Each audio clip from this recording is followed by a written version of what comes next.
பரசுராமர் சாதாரண ஒருவர் அல்ல. பரசுராமரை பற்றி தெரிந்தால்தான் அவருடைய பெருமை என்ன என்று நமக்கு புரியும். பரசுராமர் சாதாரண ஒருவர் அல்ல. ஜமதக்கினி என்று ஒரு பெரும் முனிவர் இருந்தார். அவரை சிவபெருமானுடைய அவதாரம் என்று சொல்வார்கள். ஜமதக்கினி என்ற முனிவர். அவருக்கு 4 புதல்வர்கள். அந்த புதல்வர்களிலே கடைசி புதல்வன் பரசுராமன். ராமாயணத்திலும் வருகிறார், மகாபாரதத்திலும் அந்த 2 பாத்திரம் வருகிறது. ஜமதக்கினியினுடைய கடைசி பிள்ளை, நான் அன்றைக்கே சொன்னேன், கடைசி பிள்ளைகள் கொஞ்சம் புத்திசாலி பிள்ளைகளாக இருப்பார்கள் என்று. அந்த ஜமதக்கினி முனிவருடைய மனைவிக்கு ரேணுகாதேவி என்று பெயர். உயர்ந்த கற்புக்கரசி, சிவனுக்கு ஒப்பான அருள் பெற்றிருந்தவராகி அந்த ஜமதக்கினி முனிவர் வழக்கமாக காலையிலே சிவபூஜை செய்வாராம். அப்படி சிவபூஜை செய்கிற பொழுது அந்த சிவபூஜைக்கான தீர்த்தத்தை இந்த அம்மையார் போய் ஆற்றிலே எடுத்துக்கொண்டு வருவார். ஆற்றிலே போய் அந்த நீரை எடுத்துக்கொண்டு வந்து பூஜைக்கு கொடுத்தால் அதை வைத்துத்தான் ஜமதக்கினி முனிவர் பூஜை செய்வார். அந்த நீர் கொண்டு வருவதற்கு அந்த அம்மையார் ஒரு வழக்கம் வைத்திருந்தால், உயர்ந்த கற்புக்கரசி என்று சொன்னேன் அல்லவா, அந்த அம்மையார் குளித்துவிட்டு வெளியிலே வந்து ஆற்றங்கரை மணலை கையிலே அள்ளி கணவனை நினைப்பாராம். அந்த மணல் பானையாக மாறிவிடுமா, அந்த மணல் பானையாக மாறிவிடுமா. அந்த பானையிலே தான் நீர் கொண்டு வந்து கொடுப்பார். இதெல்லாம் நடக்குமா என்று கேட்காதீர்கள், நடக்கும்.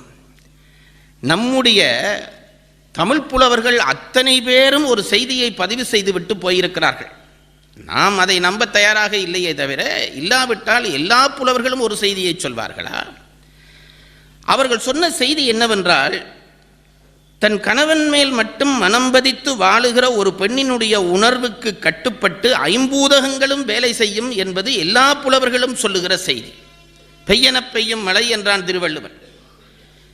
கண்ணகியினுடைய கதையிலே பார்க்கிற முளையை திரிந்து எரி என்ன மதுரை எரிகிறது. அனுமனுடைய வாளில் அவர்கள் அசுரர்கள் பந்தம் கொளுத்தி விட்டவுடனே, நெருப்பு பந்தம் கொளுத்தி விட்டவுடனே சுடாதே என்கிறாள் சீதை, சுடாமல் விடுகிறது. ஆகவே நமக்கு என்ன தெரிகிறது, உயர் புலவர்கள் எல்லோரும் அந்த செய்தியை ஒத்துக்கொள்கிறார்கள். ஒரு பெண்ணினுடைய கற்புக்கு இந்த 5 பூதங்களும் அடங்கும் என்பது நம் மூதாதையர்கள் நம்பிய நம்பிக்கை. நாம் ஏன் இப்போ அதை ஒத்துக்கொள்றது இல்லை இருந்தால் நம்ம வீட்டில் பரிசோதிக்க நாம் தயாராக இல்லை. உயர்ந்த பெண்களுடைய அந்த சொல்லுக்கு 5 பூதங்களும் கட்டுப்படும். அவள் மணலை எடுத்து கணவனை நினைப்பாலாம், பானையாகுமாம், அதில் நீர் கொண்டு வருவாளாம். இது புராணங்கள் சொல்லுகிற கதை. ஒரு நாள் இந்த ரேணுகாதேவி ஆற்றிலே குளித்து கொண்டு இருக்கிறாள். அப்படி குளித்து கொண்டிருக்கிற பொழுது ஒரு காந்தர்வன் வானம் வழியாக மேலே போனான், ஆகாயம் வழியாக போனான். ரொம்ப அழகன். இந்த பெண் ஆகாயம் வழியாக அந்த அவன் போன அவனுடைய நிழல், இவள் குளித்து விட்டு இப்படி எழும்பினால் அந்த தண்ணீரிலே அந்த அழகனுடைய நிழல் தெரிந்தது. ஒரு நிமிஷம் இப்படிப்பட்ட ஒரு அழகனா என்று இவள் நினைத்தாள். இவ்வளவுதான் அவள் செய்த குற்றம். ஒரு நிமிடம் நினைத்தாள், இப்படி ஒரு அழகனா என்று நினைத்து வியந்து விட்டு குளித்து முடித்து விட்டு வெளியிலே வந்தால், வழக்கமாக செய்வது போல மணலை கையிலே அள்ளினால், கணவனை நினைந்தால், அன்றைக்கு மணல் பானையாக மாறவில்லை. இவ்வளவு பெரிய ஒரு தண்டனையா என்று நினைப்பீர்கள். அப்போ நாம் ஏன் பஞ்சபூதங்களை ஆட்கொள்ள முடியவில்லை தெரிகிறதா? இப்போ எவரை கேட்டாலும் அஜித் போல வேணும், விஜய் போல வேண்டும், இப்படியே சொல்கிறார்கள். அதிலே நான் ஒரு நுட்பம் சொல்லுகிறேன் உங்களுக்கு. திருமணமாகாத ஒரு பெண் ஒரு ஆடவனை பார்த்து அழகன் என்று நினைப்பதோ ரசிப்பதோ தவறில்லை. திருமணம் ஆகிவிட்டால் ஒரு பெண் வேறொருவனை தன் மனதிலே துளியளவும் இடம் கொடுத்து ரசிக்கக்கூடாது. இது தமிழர் பண்பாடு. அப்ப நன்றாக பதிவு செய்து கொள்ள வேண்டும். கணவன் என்று ஒருவன் வந்து விட்டால் அதற்கு பிறகு வேறு ஆடவனுக்கு துளி அளவும் அவனுடைய அழகுக்கோ வீரத்துக்கோ பண்பாட்டுக்கோ மனதிலே முதன்மை கொடுக்க கூடாது. இதை அந்த ரேணுகாதேவி தவறினாள். திருமணமாகிவிட்டது, அன்றாடம் பூஜிக்கிறாள். கொச்சைத்தனமான செயல் அல்ல. ஒரு நிமிஷம் அவள் மனதிலே ஒரு சின்ன சலனம் வந்தது. என்ன செய்தால், அந்த சலனம் வரக்கூடாது. அது ரொம்ப முக்கியம் பாருங்க. அப்போ அந்த ரேணுகாதேவி வருகிறாள், மண்ணை திருப்பி திருப்பி அள்ளுகிறாள், திருப்பி அள்ளுகிறாள். மண் பானையாக மறுக்கிறது. இங்கே சிவபூஜைக்கு பார்த்து கொண்டே இருக்கிறார் ஜமதக்கினி முனிவர். பானை வரவில்லை. நீரும் வரவில்லை. பூஜை நேரம் தவறுகிறதே என்பதிலே ஜமதக்கினி முனிவருக்கு கோபம். ரொம்ப நேரம் காத்திருக்கிறார், பானையே ஆகவில்லை, தண்ணீர் கொண்டு வர முடியவில்லை. ரேணுகாதேவி மனவருத்தத்தோடு மெல்ல மெல்ல பயந்து பயந்து கணவன் முன்னே வந்து நாணி தலை குனிந்து நின்றாள். இப்போ ஜமதக்கினி முனிவர் பார்க்கிறார், பெண்ணே, ஒரு காலமும் நீ எனக்கு பூஜைக்கு நீர் தர தவற மாட்டாயே, இன்றைக்கு என்ன தாமதம்? அந்த பெண் எப்படி சொல்வாள், நடந்ததை எப்படி சொல்வாள்? தலை குனிந்து நின்றவுடனே ஜமதக்கினி முனிவர் தன்னுடைய ஞான திருஷ்டியினாலே பார்த்தார், எல்லாம் தெரிந்தது. கோபம் கொண்டார். நீ ஒரு உத்தம பெண், இதுவரை எனக்கு எந்த குறையும் இல்லாமல் எனக்கு மனைவியாக நீ இருந்திருக்கிறாய். இன்றைக்கு நீ தவறிழைத்து விட்டாய். தவறிழைத்த காரணத்தினாலே அந்த தவற்றுக்கான தண்டனையை நீ பெற்றே ஆக வேண்டும். ஒரு நல்ல பெண்ணாக இருந்து இந்த தவறிழைத்த உனக்கு நான் உன்னை தண்டிக்கப் போகிறேன் என்று பிள்ளைகளை கூப்பிட்டார். 4 பிள்ளைகளும் வந்தார்கள். உங்கள் தாய் இப்படி ஒரு தவறு செய்து விட்டால், மூத்த பிள்ளையை கூப்பிட்டார், உன் தாயினுடைய கழுத்தை துண்டித்து விடு என்றார். இப்படி ஒரு கொடுமையான தண்டனையா? இதெல்லாம் ஒரு புராணமா? இதெல்லாம் ஒரு பண்பாடா என்றால், ஒரு அடிப்படை செய்தி சொல்வதற்காக புனையப்பட்ட கதைகள். அதை நாம் தெரிந்து கொள்ள வேண்டும். மூத்த பிள்ளையை கூப்பிட்டு உன் அன்னையினுடைய கழுத்தை துண்டித்து விடு, அவள் கற்பு நிலையில் தளர்ந்து விட்டால், ஆகவே அவள் கழுத்தை துண்டித்து விடு. மூத்த பிள்ளை தந்தையை வணங்கினான். அப்பா, நீங்கள் தான் எங்களுக்கு குரு, அன்னையும் பிதாவும் முன்னறி தெய்வம் என்று சொல்லி இருக்கிறீர்கள். அப்படி சொல்லுகிற பொழுதே அன்னையை சொல்லித்தான் தந்தையை சொன்னீர்கள்.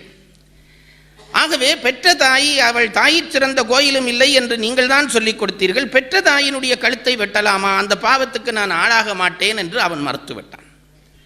2வது பிள்ளையும் அப்படியே மறுத்தான். 3வது பிள்ளையும் அதனையே செய்தான். 3 பிள்ளைகளையும் ஜமதக்கினி முனிவர் சபித்தார். தந்தையும் குருவுமாக இருக்கக்கூடிய நான் சொன்ன சொற்களை நீங்கள் கேட்கவில்லை, ஆகவே உங்களை நான் சபிக்கிறேன் என்று அவர்களுக்கு சாபம் கொடுத்துவிட்டு 4வது பிள்ளையாகிய இந்த பரசுராமரை கூப்பிட்டார். பரசுராமன் வந்து நின்றான். மகனே, உன் அண்ணன்மார் 3 நான் சொன்ன வார்த்தைகளை கேட்கவில்லை, அதனால் நான் இப்பொழுது உனக்கு சொல்கிறேன், உன் தாய் தவறு இழைத்து விட்டால் அவள் கழுத்தை துண்டித்து விடு. இவன் சொன்னான், அப்பா, நீங்கள் தான் எனக்கு குரு, தந்தை. தாய் சிறந்தவள் தான், ஆனால் தந்தை அதைவிட சிறந்தவர் என்று என் மனம் சொல்கிறது. நீங்கள் எனக்கு தந்தை மட்டுமல்ல, குருவாகவும் இருக்கிறீர்கள். நீங்கள் சொன்ன கட்டளையை நான் மீற மாட்டேன். என்ன பாவம் வந்தாலும் வரட்டும், நான் நிச்சயமாக நீங்கள் சொன்ன கட்டளையை சிரமேற்கொண்டு என் தாயை கொல்வேன் என்று ஒரு மழுவாயுதத்தை கையிலே எடுத்தான். ரேணுகாதேவி பார்க்கிறாள், பிள்ளை மழுவாயுதத்தை கையிலே எடுத்து தன் கழுத்தை வெட்ட வருகிறான் என்ற உடனே அவள் ஓடத் தொடங்கினாள்.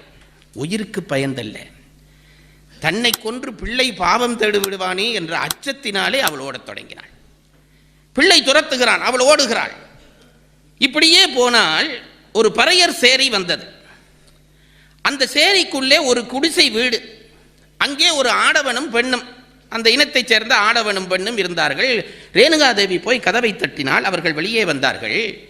நீங்கள் தான் எனக்கு அடைக்கலம் தர வேண்டும் என்று ரேணுகாதேவி சரணடைந்தாள். அந்த தம்பதிகள் ஏழை தம்பதிகள், வறுமைப்பட்ட தம்பதிகள். தாயே, நீ சரண் என்று வந்து விட்டபடியால் நாங்கள் சரண் தருவோம் என்று உள்ளே ஏற்றுக்கொண்டார்கள். பிறகுதான் இவள் கதையை சொன்னாள். இவளை துரத்தி கொண்டு வந்த பரசுராமரும் உள்ளே நுழைந்தார். கதவை திறந்து உள்ளே நுழைந்தார். என் தாயை வெட்ட வேண்டும், தந்தையினுடைய கட்டளைப்படி தாயை நான் வெட்ட வேண்டும், விடுங்கள் அவளை வெளியே என்று கேட்டான். அந்த தம்பதியர்கள், எங்களிடம் சரணடைந்த அந்த பெண்ணை நாங்கள் ஒரு காலமும் விடமாட்டோம் என்று விட்டார்கள். இல்லை, நீங்கள் விடத்தான் வேணும், அவளை நான் என் தந்தையினுடைய கட்டளைப்படி நான் கொல்வேன் என்றான் பரசுராமன். அப்படியானால் எங்களை கொன்றுவிட்டு அவனை கொன்றுகொள், அவளை கொன்றுகொள் என்று அவர்கள் சொன்னார்கள். ஆத்திரப்பட்ட பரசுராமர் தன்னுடைய மழுவாயுதத்தினாலே அந்த ஆடவனையும் பெண்ணினுடைய கழுத்தையும் வெட்டினான். துண்டாக போகும்படி வெட்டினான். அதற்கு பிறகு தாயை இழுத்து வந்து தாயினுடைய கழுத்தை வெட்டினான். இரத்தம் தோய்கின்ற மழுவாயுதத்தோடு நேராக தந்தைக்கு முன்னாலே வந்து நின்றான், ஜமதக்கினி முனிவருக்கு முன்னாலே. என்னப்பா, என்ன நடந்தது என்றார் ஜமதக்கினி முனிவர். தந்தையே, நீங்கள் சொன்னபடி தாயை கொன்று விட்டேன். அது மட்டுமல்ல, தாயை கொல்லாது தடுக்க வேண்டும் என்று வந்த அந்த பறையர் தம்பதிகளை, அவர்களையும் நான் கொன்று விட்டேன். உங்கள் கட்டளையை நான் முடித்து விட்டேன் தந்தையே என்று கண்ணீரோடு வணங்கினான் பரசுராமன். தந்தை சிலிர்த்து போனான். இப்படி ஒரு பிள்ளையா? தந்தையினுடைய கட்டளை கேட்டு தாயை வெட்டி விட்டு வந்து ஒரு பிள்ளை நிதானமாக நிற்கிறானே என்ற உடனே ஜமதக்கினி முனிவருக்கு ரொம்ப ஆச்சரியப்பட்டது. மகனே, என் கட்டளை கேட்டு நடந்தபடியால் உனக்கு நான் ஏதாவது ஒன்று தர விரும்புகிறேன், என்ன வேணும் கேள், நீ கேட்டது எதுவானாலும் தருகிறேன் என்றான். இந்த பிள்ளை என்ன சொல்லிட்டு, அப்பா நான் எது கேட்டாலும் தருவீர்களா? நீங்கள் எது கேட்டாலும் நான் தருவேன். அப்படியானால் நான் கேட்கிற வரத்தை கொடுங்கள், என் தாயை பழையபடி உயிர்ப்பித்து தாருங்கள் என்றான். இதுதான் புத்திசாலி பிள்ளைக்கு அழகு. மற்ற பிள்ளைகள் அதான் பாருங்க, ஒரு அரசன் ஒரு மந்திரியை தேர்ந்தெடுக்க வேணும் என்று ஒரு இன்டர்வியூ வைத்தான். ஒரு தேர்வு சோதனை, இது சும்மா விளையாட்டா, ரொம்ப சீரியஸாக போனாலும் மூளை களைச்சிப்போம். ஒரு தேர்வு சோதனை வைத்தான். அப்போ பல பேர் வந்தார்கள், தேர்ந்தெடுத்து கடைசியில் 2 பேர், எல்லா குவாலிஃபிகேஷனும் ஒன்றாக இருக்கிறது. 2 பேரும் கட்டிக்காரனாக தான் இருக்கிறார்கள். இந்த 2 பேரில் யாரை தேர்ந்தெடுக்கிறது என்று மற்றவர்களாலே முடிவு செய்ய முடியலை. அரசனிடம் வந்தது, இந்த 2 பேரில் ஒரு ஆளை நீங்கள் தான் தேர்ந்தெடுக்க வேண்டும். அரசன் சொன்னான், பார்த்தான் 2 பேரும் சம தகுதியோடு இருக்கிறார்கள். இந்த 2 பேரில் யாருக்கு பதவி கொடுப்பது? கொஞ்சம் நேர்முக பரீட்சை நடத்தி பார்க்கலாம் என்றால் கேட்ட கேள்விக்கெல்லாம் 2 பேரும் அப்படியே பதில் சொல்லுகிறான். அரசனுக்கு முடிவு பண்ண முடியலை. கடைசியிலே முதலமைச்சரை பார்த்தான். முதலமைச்சர் சொன்னான், நீங்கள் சொன்னால் நான் தேர்ந்தெடுக்கிறேன் என்றான். அப்படி தான் அரசனுக்கு முன்னால் பேச வேணும். நான் தேர்ந்தெடுக்கிறேன்னு சொன்னால் அரசனுக்கு கோபம் வந்துடும். அரசன் சொன்னான், சரி நீ ஏதாவது பண்ணி தேர்ந்தெடு. இந்த 2 பேரையும் கூப்பிட்டான் இவன், இந்த முதன் மந்திரி. இப்போ பாரதம் நிற்குதோ இல்லையோ இந்த கதை நிற்கும். 2 பேரையும் கூப்பிட்டான். 2 மூட்டை இருந்தது. இந்த 2 மூட்டையையும் நீங்கள் 10 மைல் தள்ளி ஒரு இடம் இருக்கிறது, அங்கே கொண்டு போய் கொடுக்க வேண்டும். இவர்கள் கேட்டார்கள், என்ன மூட்டை? இதில் 100 முறுக்கு வச்சிருக்குது. 100 முறுக்கு வச்சிருக்கு, அவ்வளவுதான். எவ்வளவு தூரம் போக வேணும்? 10 மைல் இருக்கும் அல்லது 15 மைல் இருக்கும். விடிகாலையில் புறப்பட்டவனும் சாப்பிடப்படாது, தண்ணி குடிக்கப்படாது. காலையில் புறப்பட்டு நான் சொல்கிற இடத்துல கொண்டு போய் கொடுக்க வேண்டும். 2 பேரும் சம்மதித்தார்கள். 2 பேரும் மூட்டையை எடுத்துக்கொண்டு வேறு வேறு பாதையிலே போனார்கள். 2 பேரும் கொண்டு போய் கொடுத்தார்கள். ராசா கேட்டான், இது என்னடா இவ்வளவு சோதனை நான் நடத்திட்டேனே, நீ முறுக்கு சோதனை ஒரு சோதனையான்றான். ராசா கொஞ்சம் பொறுங்கள், நான் சொல்லுகிறேன் என்றான். முறுக்கு மூட்டை போய் சேர்ந்தது. ராசாவை கூப்பிட்டு மந்திரி சொன்னான், இவனைத்தான் நான் தேர்ந்தெடுக்கிறேன் என்றான். ஒருவனை காட்டி இவனைத்தான் தேர்ந்தெடுக்கிறேன். ராசாவுக்கு புரியவில்லை. ஏன் இவனை தேர்ந்தெடுத்தாய், என்ன விஷயம் என்றால், ராசா நான் 100 முறுக்கு கொடுத்து அனுப்பினேன். மூட்டையிலே 100 முறுக்கு, 15 கிலோமீட்டர் சாப்பிடாமல் போகிறார்கள், பசி எடுக்கும் என்று எனக்கு தெரியும். அங்கே ஒரு ஆளை சொல்லி வச்சு அவன்கிட்ட தான் கொடுத்தேன். அங்கே போய் பார்த்தால் இந்த முதல் முறுக்கு கொண்டு போனானே மூட்டை, அவனுடைய மூட்டையை அவுத்து பார்த்தால் 99 முறுக்கு தான் இருந்தது. பசியில் ஒன்றை அவுத்து தின்றுட்டான். தப்பில்லை, பசியில் ஒன்றை அவுத்து தின்றுட்டான். மற்றவன் மூட்டையில் 100 இருந்தது. அப்போ அவனுடைய நேர்மையை பாராட்டி கொடுத்தியா? இல்லை. நான் அவனை கூப்பிட்டு கேட்டேன், இவன் பசியில் ஒரு முறுக்கு சாப்பிட்டானே, நீ எப்படி சாப்பிடாம இதை கொண்டு போனேன்னு கேட்டேன். அவன் சொன்னான், மந்திரியாரே கோவிக்கப்படாது, நானும் சாப்பிட்டேன். அப்போ 100 முறுக்கு இருக்கேடா, எப்படிடா அதை சாப்பிட்டேன்னு கேட்டோனே, அவன் முட்டாள்தனமாக ஒரு முறுக்கை தின்ட்டான்.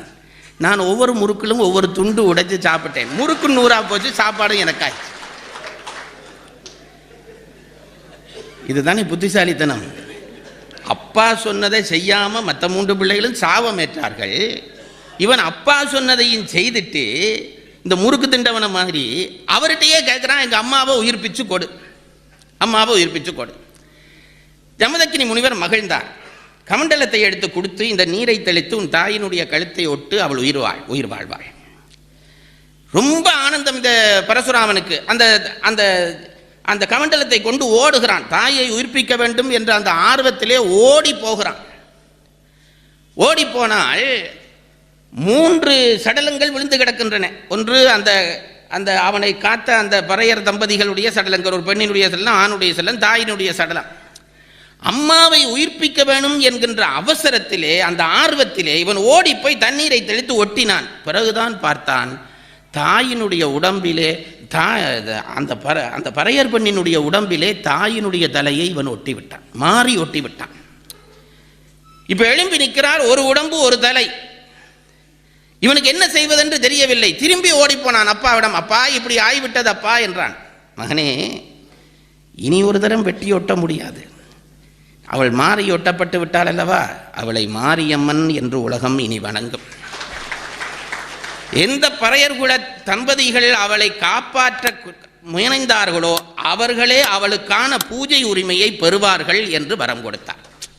இதெல்லாம் நம்ம புராணங்களில் உள்ள கதை, தெரியாமலே வழிபாடு செய்கிறோம். இவர்தான் பரசுராமர். அதற்கு பிறகு அவருடைய தந்தையாகிய ஜமதக்கினியை காத்தவீரியாச்சுனன் என்கின்ற ஒருவன் கொன்றுவிட்டான். பூஜையிலே மறைமுகமாக நின்று கொன்றுவிட்டான். ஒரு அரசன் கொன்றான், சத்திரியன் தன் தந்தையை கொன்றுவிட்டான் என்பதற்காக கோபம் கொண்ட பரசுராமர் மழுவாயுதத்தை ஏந்தி 21 தலைமுறைகள் இந்த அரச பரம்பரையை உய்யவிட மாட்டேன் என்று 21 தலைமுறை அரசர்களை கொன்று அவர்களுடைய இரத்தத்தை ஒரு இடத்திலே தேக்க வைத்து அந்த இரத்தத்திலே தன் தந்தைக்கு நீர்க்கடன் செய்தவன் இந்த பரசுராமன். அவ்வளவு ஆத்திரக்காரன், மகாவிஷ்ணுவுடைய அம்சமாக கருதப்படுகிறான்.